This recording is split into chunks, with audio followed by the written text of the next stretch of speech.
Are you? I think we'll have kind of a quiet night.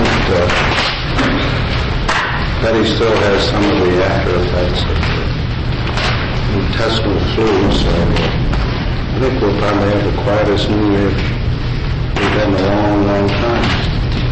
Well, let me just start out by saying that we'll primarily talk about 1975, but I think you have to add to that, in the proper context, the few months that I was president in 1974. Let me talk about personnel for just a moment. I think we put together a very good team, both in the White House and in the administration. And probably one of the best examples of the quality is the nomination of John Paul Stevens to the Supreme Court. I can't positively say that his nomination and confirmation was a record, but it's pretty close to it. We did a good job in checking all of the potentials, and the net result was in a very, very short period of time, we ended up with a man who was confirmed 98 to nothing. That's a pretty good batting average by any criteria. I'm certain he'll do a superb job as a member of the court. But if you look at the cabinet, I think they're quality people. If you look at the individuals we've selected for the various regulatory agencies, I think they're top people who will follow a constructive line in trying to update some of the procedures, concepts in the various agencies. I think all of the regulatory agencies have been strengthened, not in aiming toward more regulation, but in taking the line that I think is important of deregulating where there has been over-regulation. If you look at the problems that we had when I became president, inflation, the disastrous unemployment that developed, I think we've made significant progress in both areas. Inflation about half of what it was a year ago. Unemployment soared. On the other hand, the trend is in the right direction, and I'm convinced beyond any doubt that unemployment will continue its downward path. Still too high, but I think the trend is right and the prospects are encouraging. In foreign policy, we had, of course, a setback in Southeast Asia. But if you take a look at what's been accomplished elsewhere, whether it's in NATO where we've convinced our allies that the American people are going to stand strong in that area. They absolutely believe that the United States is going to be a firm partner. And I think the personal relationship with leaders in Western Europe is as good, if not better, than any time in the last 20 or 30 years. If you look to the Pacific, despite problems in Vietnam, our relationship with Japan is the best in the history of this country.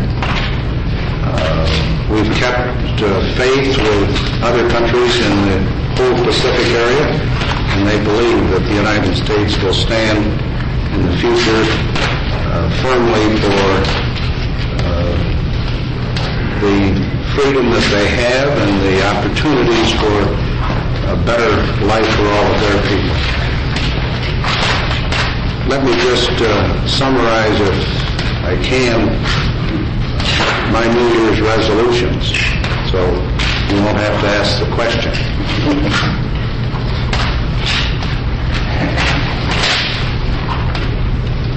I'm going to make as a New Year's resolution a dedication to the strengthening of spiritual and moral values among 215 million people. And I noticed yesterday we passed 215 million people according to the Bureau of Census. I'm going to resolve that we do everything possible to improve the economic circumstances not only of ourselves, that being my prime concern, but the economic well-being of people throughout the world, because I think that contributes to stability, not only at home but worldwide. And I, of course, will resolve that we have peace with ourselves in this country, but peace with the world as a whole. So why don't you ask questions, Helen? Mr. President, why do you think that you're going to be able to defeat Ronald Reagan in his bid for the presidency? What do you see as the key differences in actual approach? I know he doesn't have the federal experience, but over and beyond that, where are your differences on the main issues? As I've said before, Helen, I have never, as a candidate, attacked an opponent. I don't intend to. I do feel that my thoughts, my programs for the future of this country would justify nomination as well as election. I think we have a good economic program, and the results I've cited initially. I believe we have a good foreign policy. It's my judgment that I can give the right moral and spiritual leadership to this country. With those concrete things to talk about, I think I can say that experience will help to achieve those results. It's my opinion that the 25 years in the Congress, roughly a year as Vice President, 2 years as President, gives to me in this office an opportunity to execute and implement those constructive programs that we've started that are producing results. I'd rather talk on the affirmative side and convince the American people that that's what they want for a president in the future. What other people say as they campaign around the country, it's very easy on occasion, as I'm sure all of you know, to say you can have a quick fix here and a new program there, and that's why an individual ought to be president. But we have a record. I think it's an improving record. It'll be perceived in the months ahead as a constructive record, and I'm going to run on it, and I'm going to win on it. Well, but in terms of Reagan's policies, do you see any major difference? I think you'll have to develop those. I'm going to talk about my policies. Mr. President, if, as you say, things look as good right now, both economically and in terms of foreign policy, why is it that the polls don't look better for you? That's a good question. We've made some very tough decisions in the last 12, 15 months. They haven't been necessarily popular. I think they've been right. I've had to veto some bills that had good labels. Some had substance, but they were too expensive at the time. We had the tough decision to make. As an example, New York City. It was popular in some areas, not very popular in metropolitan New York City.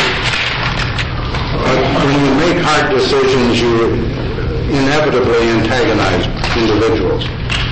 They don't perceive at that time the beneficial results that will accrue from the right decision. But as you move along and the correctness of those judgments becomes more evident, I think you'll see a change in public sentiment. And the real test comes not in late December of 1975, but in the months ahead. Mr. President, some of your critics say that you have not been sufficiently humanitarian in your approach to the presidency. The poor, the needy, the oppressed, so on. What is your response to that particular topic? I think the best way to describe that is to take an analogy. I've been criticized for vetoing 40-some bills. Some of them, as I indicated earlier, had excellent titles. And some had good substance but were too expensive. Let me use this analogy. If the various mayors of New York City over the last 10 years had managed that city better, had not been as generous in the handling of some of the fiscal problems, wage settlements, pension programs, the city would be a lot better off today. But if those various mayors had vetoed this and been firmer in other areas, those mayors would have been accused of being lacking in compassion. But the city of New York would have been a lot better off in 1975. I think the decisions that I've made have been hard, that on the surface appear at this time to be lacking in compassion. Those decisions in the long run are going to be recognized as right. So it's a question of understanding at the moment that you have to take the long view, not the short view, in order to really indicate your compassion. And that's what I've tried to do. You would say, Mr. President, that it's very difficult for a man who's at least largely viewed as conservative to be also perceived to be humanitarian? In the short run, in the long haul, I think those decisions will be perceived as compassionate. But the impression that comes out immediately could very easily, and in many cases, can be described as lacking in compassion. But I'll guarantee you a lot of people in New York City wish there had been stronger leadership in that city, because they wouldn't be in the problem they found themselves in 1975 if there had been that kind of leadership. Mr. President, in 1972, we and the Russians signed a pledge in Moscow. What year was that? 1972. Right. We signed a pledge with the Russians, both sides agreeing not to raise tensions anymore in the world, Dayton. The Russians said that Dayton does not mean that the status quo around the world stays the same, and you know it's going to be Angola. Aren't they breaking the rules on Dayton there, and how do you stand them? Both Secretary Kissinger and I have spoken out very strongly against the Soviet activity in Angola, and I reaffirm it today. I think what's being done in Angola by the Soviet Union in conjunction with the Cubans is not constructive from the point of view of Dayton. We couldn't be any firmer publicly than we have been in that regard. But I think we have an obligation to continue to work within the framework of Dayton, because there are some other methods that have accrued. I think SALT I was a step forward. And if SALT II can be negotiated on a mutual basis, it will be constructive within the framework of Dayton. But I reaffirm Angola is an example of where I think détente has not worked the way it should work, and we strongly object to it. Is it possible, sir, that détente may simply end up being an agreement on nuclear weapons and nothing else? I hope not. I think it ought to have a far broader implication. I think détente can be helpful, just as an example, in the long-run solution in the Middle East.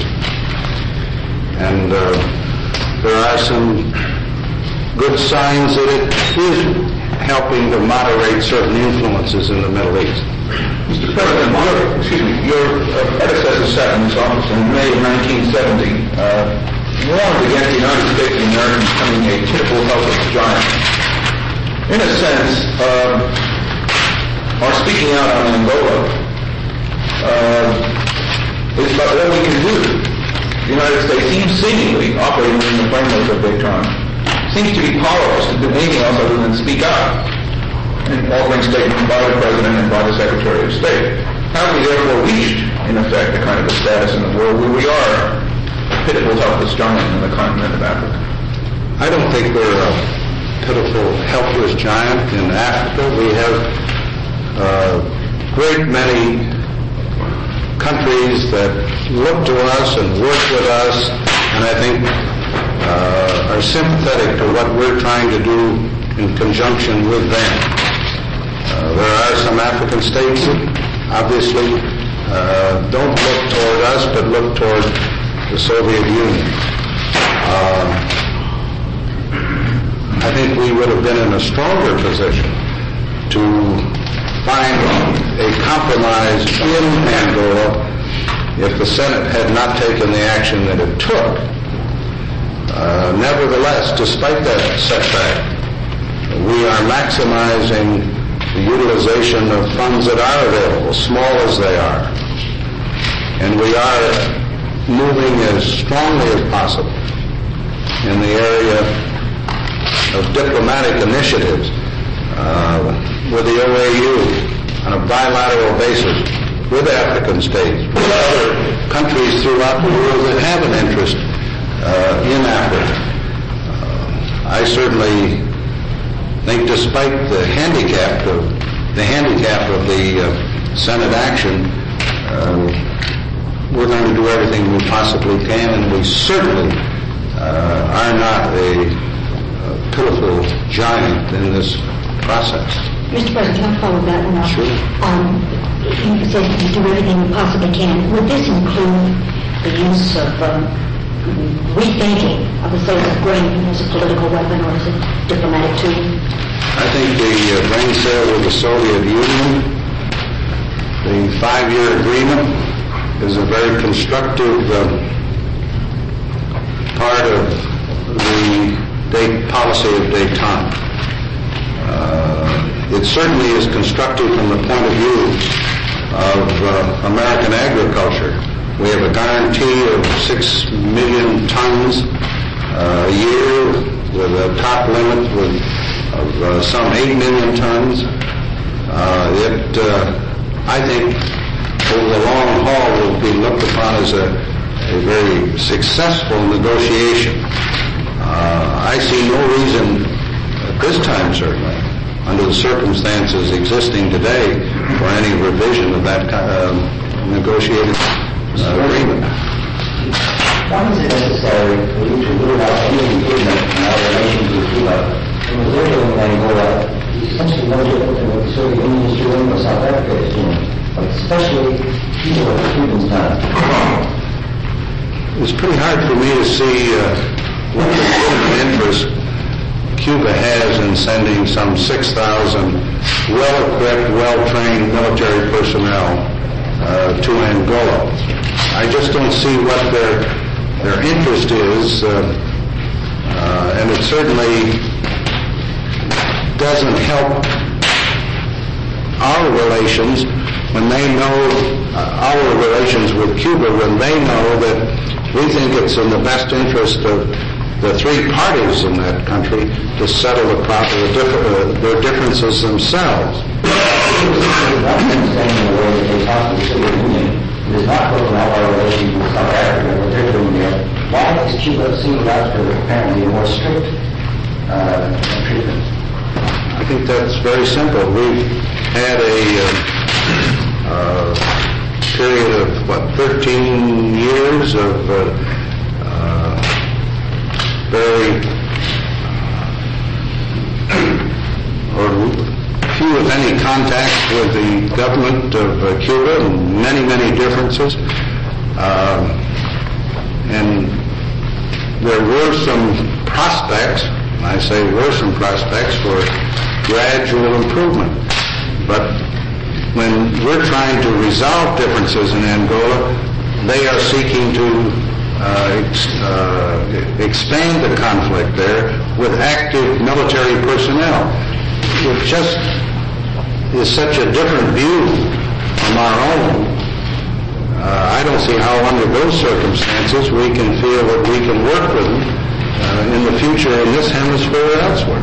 Mr. President, it's quite likely that your proposals to Congress for changes in the CIA will differ quite a bit with what some members of Congress are proposing. Could you give us a glimpse of what you're thinking about now for any reconstituting of the CIA? How early in the congressional session will you be sending out Congress? I have not personally seen any of the specific recommendations that might be coming from either the Church Committee or the Pike Committee.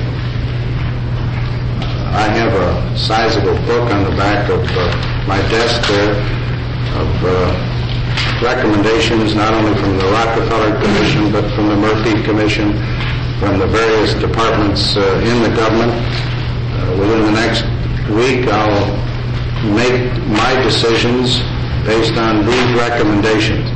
And early in the session I will submit a comprehensive program to strengthen the intelligence community in our government, at the same time insisting that the individual rights of citizens within this country will be adequately protected. Mr. President, you were talking about your success in dealing with the economy.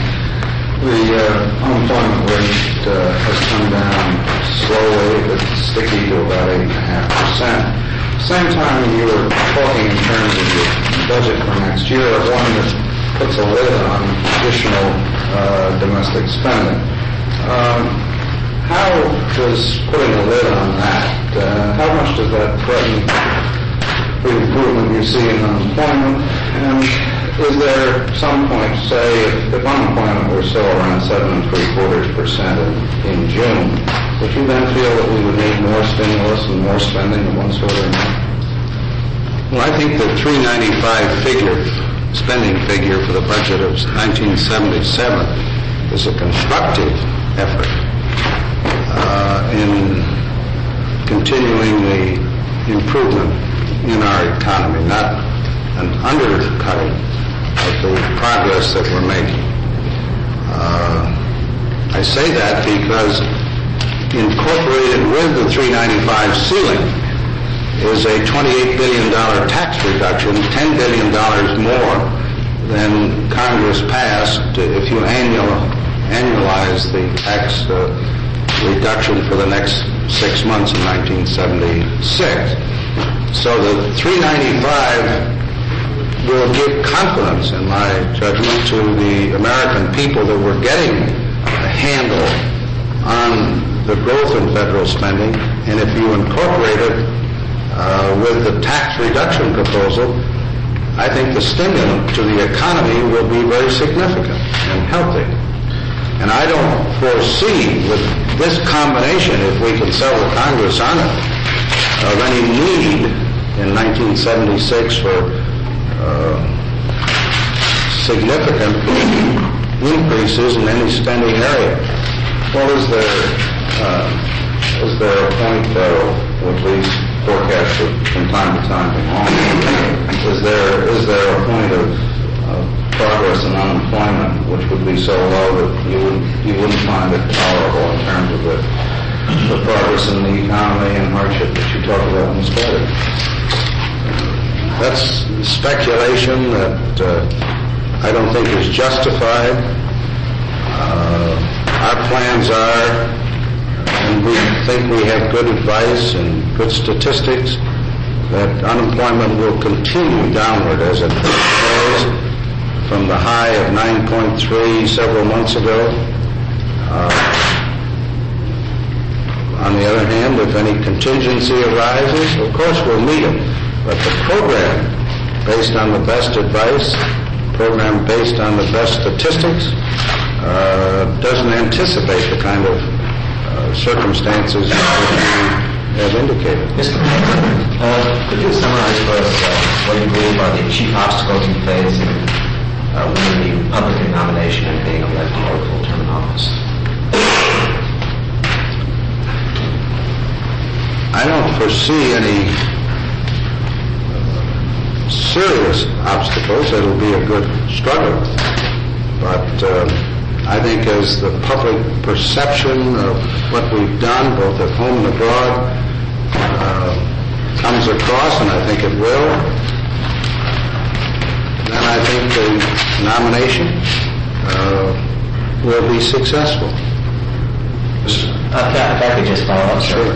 I'm sure you're aware that in the press and other mass media, there's some perception of you as not quite capable of filling this office.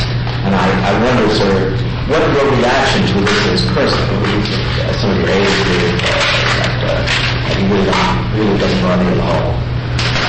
First place, I don't think that description is accurate. I think my record in public office disputes it very forthrightly. Some of the things you read or hear or see, it kind of hurts your pride a little bit because you know it isn't true. But I've long felt that if you keep a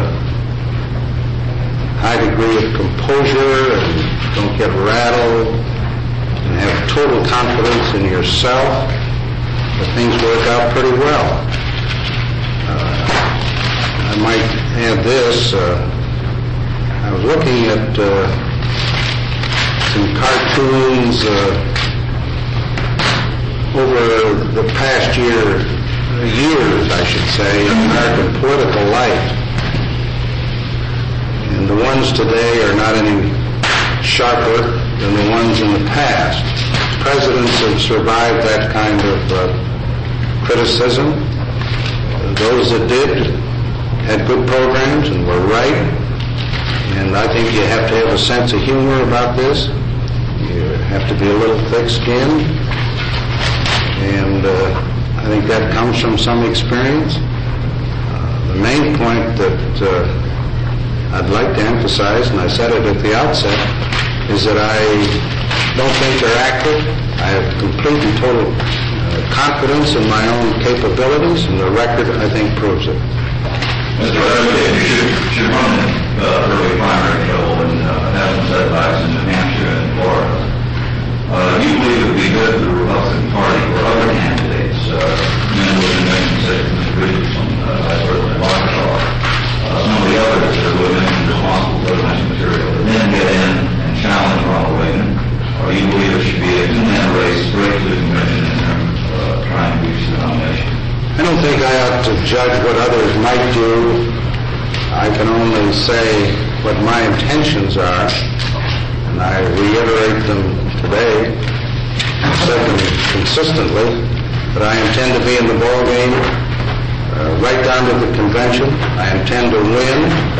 I like a good struggle, a good fight, if that's necessary. And any speculation about me quitting in midstream is just inaccurate. And as I said yesterday, anyone who forecasts that I'm going to quit in midstream doesn't know Jerry Fuller. Mr. President, what is your prediction about New Hampshire and Florida? I think Mr. Callaway is predicting you will not just do well with the election in those primaries. I think we'll do reasonably well, and I intend to carry on the record that we have in order to convince a majority of the people in New Hampshire that my nomination is a good choice for the Republican Party and for the country. So you're not flatly predicting that you will win those primaries? I don't like to get into a speculative situation there. I'm confident that the policies are good. I know we have good people that are executing them. I believe that a majority of the people in New Hampshire will agree with that. But to speculate beyond that, I don't think is beneficial. Mr. President, this is the first time that any chief executive has taken the president, this time in modern time, has taken the presidency into the party primaries. I wonder if you've been able to sort of see how this can be done in a way that will protect the dignity of the presidency, protect the advantage that you gave him in the office, and so forth. Do you have any thinking on that? I think that, Charlie, is easily answered. Continuing to work in this office and to work on the problems, to be president, is the best way to ensure that any campaign in any one of the 30 states is conducted in the proper way. And that's the way I expect to do it. Is that move out hand in hand, the kind of things that the sheriff campaign will do? Well, we expect to make some appearances, obviously, in various states where there are primaries. But the main responsibility I have, and the best way to preserve the dignity of the office, and the best way, in my opinion, to convince the people that I ought to be the nominee and the president, is to work at the job here. Why was so much time spent this past year, 1975, on the road and campaigning on, in effect, you're reversing procedures? In 75, the year before the election, you're on the road, a great deal and traveling. And 76, when the campaign begins, you're in the Oval Office. I think the circumstances are quite different. In 1974, the Republican Party nationally took a very bad beating. We lost a number of House seats, a number of Senate seats, a number of governorships. The preservation of the two-party system in this country is of maximum importance. And the Republican Party in many states, organizationally speaking and financially, was in terrible circumstances. I think the president has an obligation to his party, and he certainly has an obligation to the preservation of a two-party system. And my efforts in 1974, 1975, kind of traveling you're talking about, was aimed at rebuilding the party, maintaining a two-party system. I think that job has been principally accomplished. The party across the nation is in much better shape, organizationally speaking, politically speaking.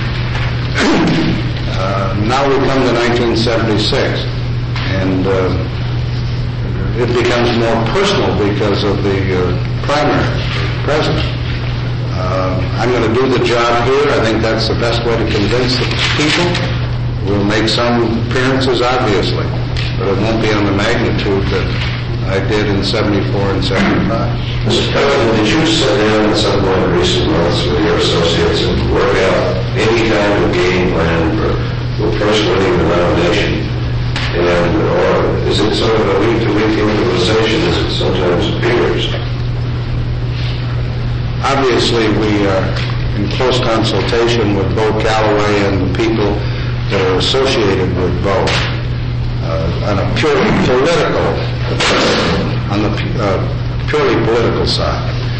On the other hand, we have advisors within and without the White House who are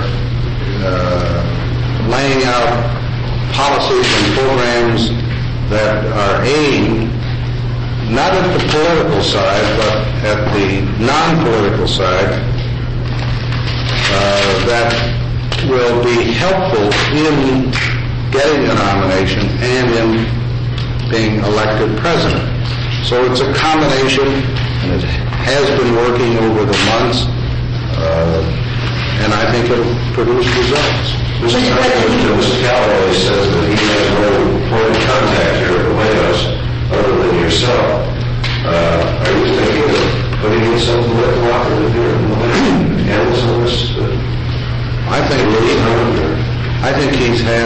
good contact with several of the top people on my side. He does have access to me. I've met with him in the last 6 weeks about once a week. I get periodic reports, as a matter of fact, weekly reports from him. It is possible that we would have somebody of stature, well recognized, who might be a contact for him as the year 1976 progresses. Mr. President, you, I think yesterday indicated that Ronald Reagan might be a vice presidential candidate. I'm wondering if that was in any way an offer to him. Would you be willing to accept him as your running mate, and do you have any indication that he would be willing to accept the vice presidential nomination? I think I phrased it this way. I said it was premature to make any judgment as to any vice presidential candidate. And a follow-up question came from Lou, or can't recall precisely how the question was asked, but I said it was not inconceivable that Ronald Reagan could be a vice presidential running mate. It was a straightforward answer to a very direct question. Well, let me ask it more directly then. He has said, as I recall, that he did not want and would not accept the vice presidential nomination. Do you have any reason to think that he might be willing to change his mind? I have no reason to go beyond his own words. Mr. President, what do you think of your wife's candid remarks in terms of your election? And do you think that she's helped or hurt you? Are you going to muzzle her or tell her on talking? I think she's been doing very well, Helen. She's been doing well for you? I think so. I think she's done an extremely good job as First Lady. And her popularity, of course, is reflected in the polls and the selection by her by Time Magazine as one of the 10 outstanding women in 1975. I'm very proud of her. And I think she'll be helpful. I think she has been. Over the years as well as in 1975. Mr. President, assuming that you get your party's nomination, which Democrat would you rather run against, and which one do you think you'll run against? Let me answer the last one first. I've said for a good many months I thought the Democrats would end up nominating Hubert Humphrey. And that prediction of better than a year ago looks better and better in December of 1975. I don't really have any choice as to the Democratic nominee. That's a little out of my prerogative, so I'll let them make that decision. I know it's out of your prerogative choosing, but if you could.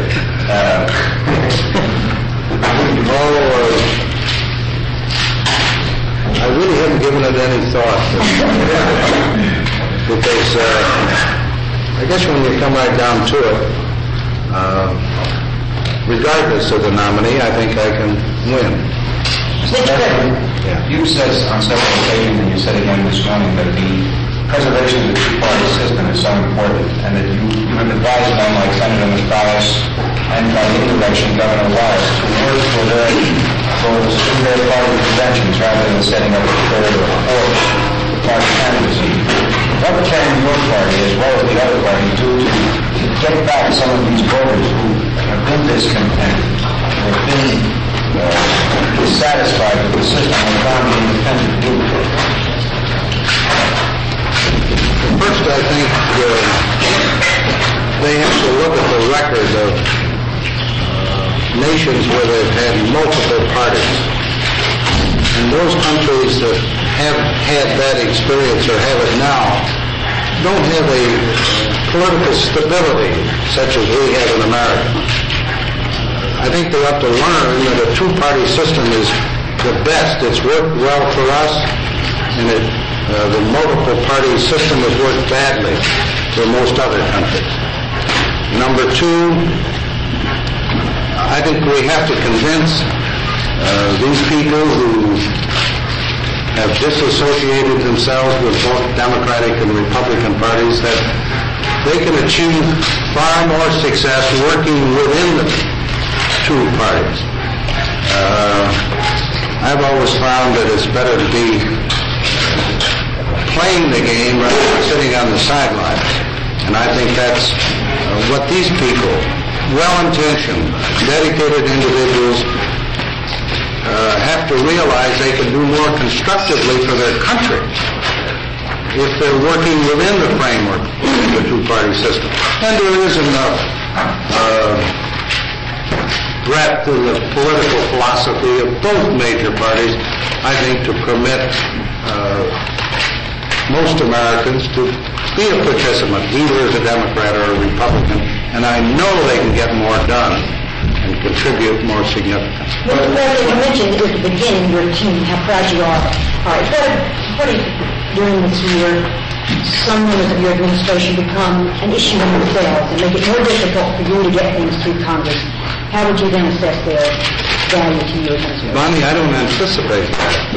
I think all of the cabinet members have done an excellent job in their relations with the Congress, considering particularly the fact that the Congress is controlled by a better than 2-to-1 margin by the opposition party. It's a thought that never entered my mind. But you don't see Secretary Kissinger's problems on the Hill as being something to no, I don't. I think his formulation of foreign policy as Secretary of State, his execution on my behalf of foreign policy, has been good, and I do believe that the Congress, as we move in 1976, will appreciate the constructive efforts, and I don't foresee any problem in that regard or in any of the other cabinet people. You repeatedly asked us to look at your record and asked the voters to look at your record. I think on the Hill you were generally earned a reputation as a man who thought that the less government there was, perhaps the better it was.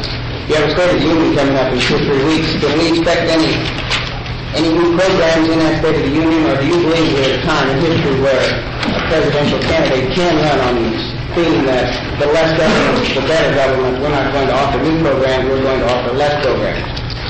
Adolf, I think it depends on how you define new programs. If you think I'm going to send up a laundry list of liberal, expensive programs that'll cost the taxpayers more and expand the federal government, the answer is categorically no.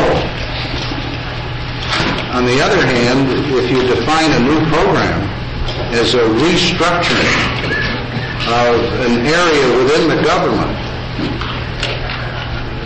the consolidation, for example, of services rendered by the federal government in a more efficient, a more effective way, the probability is yes.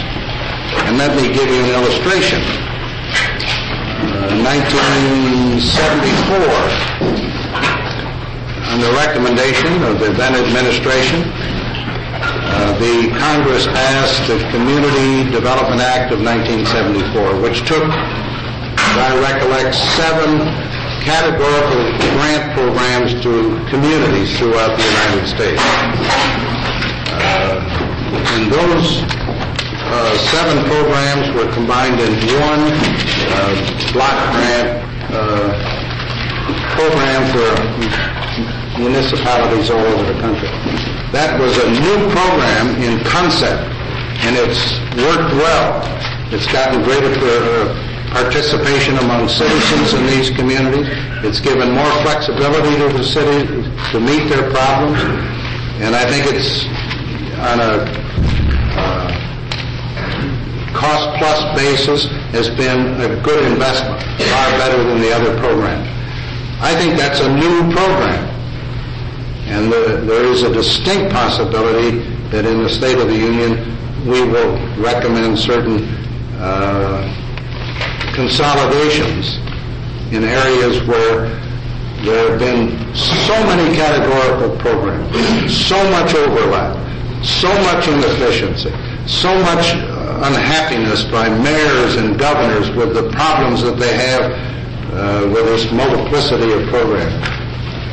If we can consolidate in 3 or 4 areas, and I think we can, I think the taxpayer will get a better return and the beneficiaries will get better service. You have another meeting scheduled fairly soon. Can I be the good guy? Can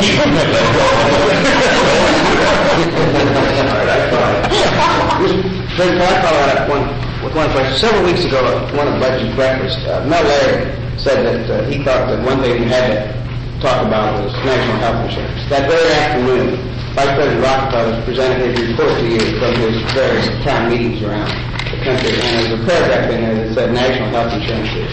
He said mandatory. It was a very strong word, recommending it. Might you include some discussion of national health insurance in your State of the Union? I think we'll try to improve the federal part of health care to the American people. But I don't think I'll go beyond that at this time, Mr. President, do you have any ideas on how you might fulfill this resolve to strengthen the moral and spiritual values of the country? Well, one way that I can do it personally is by my own conduct. And to participate with spiritual leaders throughout the country, which I think is important on a non-denominational basis. I think we're moving in that direction, and any inspiration I can give or cooperation that I can contribute, I certainly will do all I can. Mr. President, you've hinted at some progress with the Russians on Angola. Have you, is that true? I mean, do you have some undercurrents or? I can only say that we presented very forcefully our view that what's being done there is contrary to détente. I think there's a better solution. As I said yesterday, and I'll repeat today, we're maximizing our effort diplomatically, broadly as well as bilaterally. Mr. President, could you say more about how decorous the struggle with Ronald Reagan is going to be with regard to, say, how decorous? Yeah, how polite. With regard to this. I never heard that term used in politics.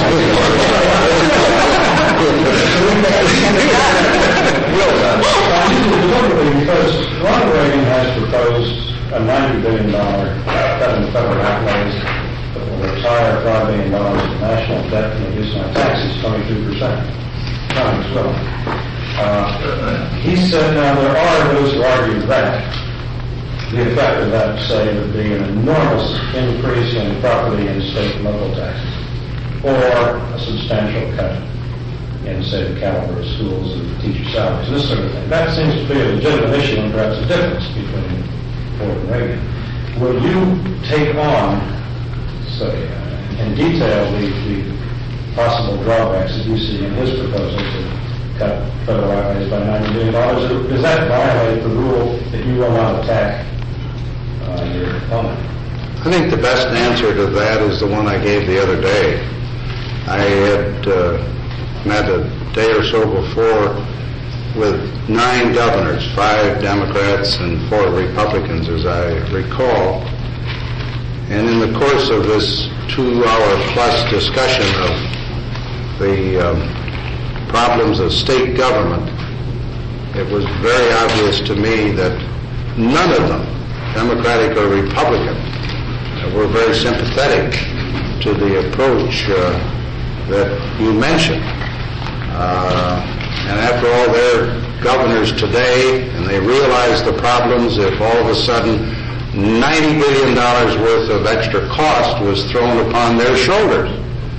And I respect their judgment, and I think their judgment of 9 is a reflection of the judgment of 50 governors. And I think the American people will follow that line rather than You will leave it to governors to make this happen, or will you say that that's a crackpot scheme? As I said at the very outset, I'm going to campaign affirmatively. And if the governors that were there and the other governors raise objection, and I have some evidence that they did, I think that's a valid criticism for them to make of the program. Mr. President, you mentioned Vietnam at the beginning. I wonder whether we could have one more look back at that war. I'm sure history is going to be asking this question, and I think it will. Whatever happened to the domino theory, which I think you once espoused? Looking back, did it really ever have the validity? Or does it continue to have the validity? I think it can have validity. And the situation that developed in Laos, as you well know, the coalition government there has dissolved, been overcome. I know that there are countries in Southeast Asia that were fearful that it might be a reality. We were able to reaffirm our presence at the present time as well as in the future in the Pacific or Southeast Asia. And thus far we've been able to preclude what I honestly felt might have taken place outside of some weakening in some countries. The domino theory has not taken place, and we're fortunate. I'm glad that that theory has been disproven, but it took some strong action and I think some leadership by this country to handle that. Mr. President, do you think that all candidates should submit make public their health records, financial records, and every other record concerning their personal lives? Helen, if you go back to the hearings that I had in the vice presidential nomination, I think you'll find that I had my academic records, my military records, my health records. Every record that I can imagine was put on the record. And if you want to go back and look at it, kind of just go and see. I willingly cooperated with the committee, and I think it would be helpful for all candidates to do it in 1976. I'm healthy. I have never felt better. And I think the public has a legitimate interest in that. Now, Dr. Lukash has some reservations about that, but as far as I know... He doesn't think that... Well, he thinks it's, and I can understand it, that it might establish a bad precedent. But as far as I'm concerned, I'd throw whatever records are out on the table today. I think it would be a good idea. Well, do you think that someone who is not in good health should not run? Well, that's for the American people to decide. Mr. President, do you plan to release, when you get the campaign next year, do you plan to release it formally or how? It's my understanding that some publications or some magazine or newspaper or AP or UPI are asking that. And we've been asked. I think we should. But I repeat that my medical advisor thinks it's a bad precedent. Not that it... He's a doctor. I mean, why should it be a bad precedent for American people to know the health of their president? Well, Dr. Lukash sort of has a problem with the doctor-patient relationship, not only in this case, but in Mrs. Ford's case and previous cases. He believes it violates his medical ethics. But we're still working on the problem. It's the medical world moves which has... I think we solved the problem, but as far as in general, what I did before the Senate committee is the best indication of how I personally feel. Mr. President, do you think other candidates should release financial records as full as those you released before the committee, and do you plan to update the ones you released then? Well, my financial records, again, are on the record up through, 1973, and I hadn't thought about it, but there hasn't been any significant change, and I would see no reason why I shouldn't, and I think it would likewise be constructive for other candidates. Mr. President, looking back on 1975, what has been your greatest disappointment this year? And what would you do differently? I think the greatest disappointment was that I couldn't sit in this office and turn a switch and instantaneously stop the rate of inflation, stop the unemployment increases. It's frustrating to find that our society, our industrial society and society as a whole is so complex that you can't just turn a switch and everything turns from darkness to sunshine. And I think any president, and the ones that I've known during my lifetime, I suspect found that probably the greatest disappointment. I'm sure Mr. Roosevelt, who struggled from 1933 until World War II, worked day and night trying to find an answer to the Depression.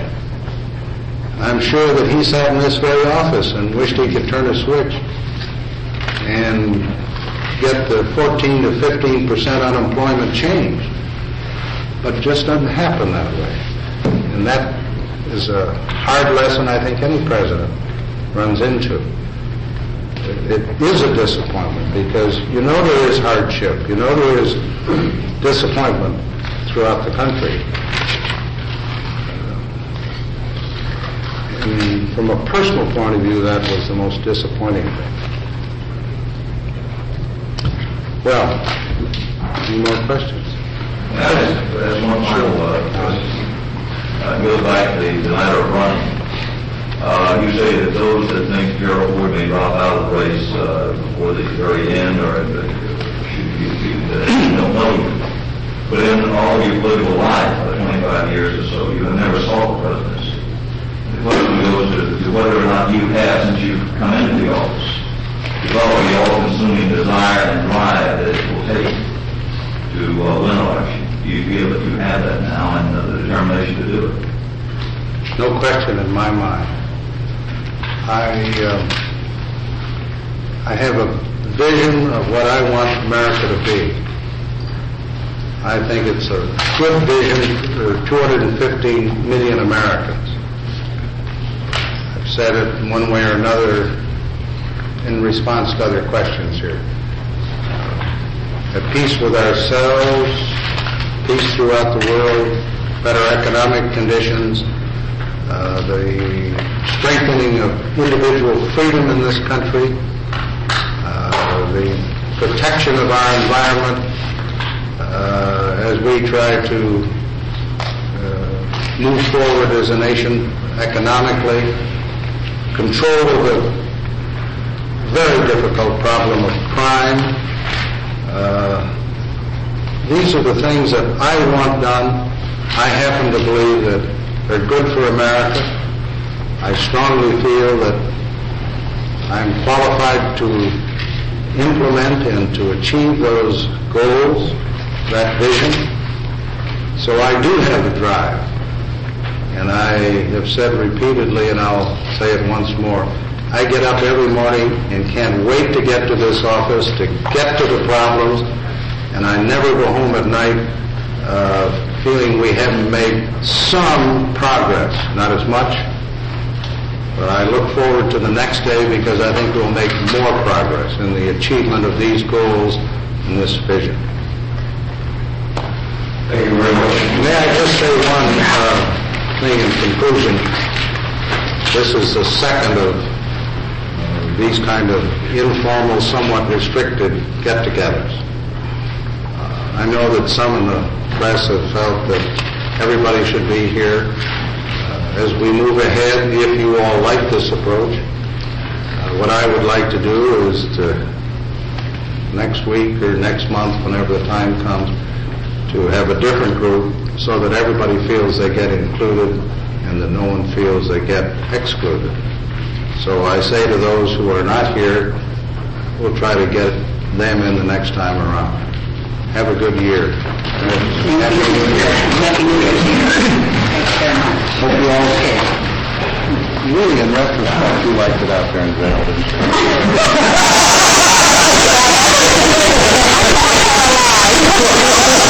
It was a little cold for us now here. We're going to have Russ Ward and Grace and all the skiers. Don't you think that warm weather people equal time somewhere? Well, we could be out in Palm Springs. That's great.